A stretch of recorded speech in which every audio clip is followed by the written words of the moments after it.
Mr. Jones of North Carolina. For what purpose is the gentleman from Texas? With unanimous consent that I take my 5 minutes at this time. Without objection, the gentleman is recognized for 5 minutes. I thank you, Mr. Speaker. Today, the motion to instruct on the comprehensive Iranian sanction bill was passed overwhelmingly. 400 to 11. 11 individuals said that this was not a good idea. I was one of those 11. I'd like to explain why I think the sanction bills against the Iranians is very, very dangerous and not well thought out.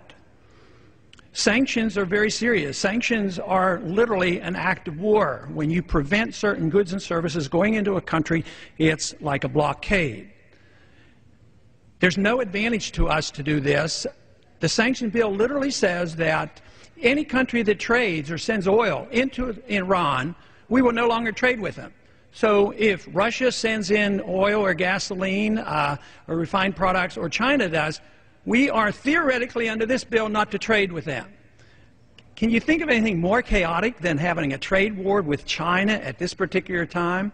So often, well-intentioned foreign policy procedures backfire, they have unintended consequences, and there's too often blowback. Today, unbelievably, we are engaged in so many places in the world, and we can't afford it. Our foreign policy costs us $1 trillion a year to operate. We're in 135 countries. We have over 700 bases throughout the world. We are engaged in military confrontation in Iraq, Afghanistan, and Pakistan.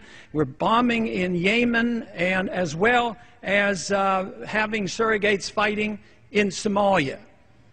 We're flat out broke. The policy is driving our enemies into the hands of the Chinese, and here we are looking for another war. It makes no sense whatsoever. The conversation today was nothing more than war propaganda on why we have to get ready to bomb the Iranians. There is no proof, according to our CIA, that they're actually working on a nuclear weapon. Now, I'm sure they would like to. Why not? Everybody around them have it, so it would be logical that if they're surrounded and threatened and intimidated with all their people around them, why wouldn't they want one? Well, of course they do. But others have it. They have never been found in violation of the Non-Proliferation Treaty. Never. And yet, Pakistan, India, and Israel, they don't even belong. And they're our friends, and we give them money. Pakistan, they get support from us. They have nuclear weapons, and they have been known to send nuclear technology to North Korea. So the whole process makes so little sense. The language today was used that, well, we have to go in because of the weapons of mass destruction. They're going to have missiles, and they're going to attack us. It's identical to the propaganda promoting in 2002, in 2001, before we attacked Iraq.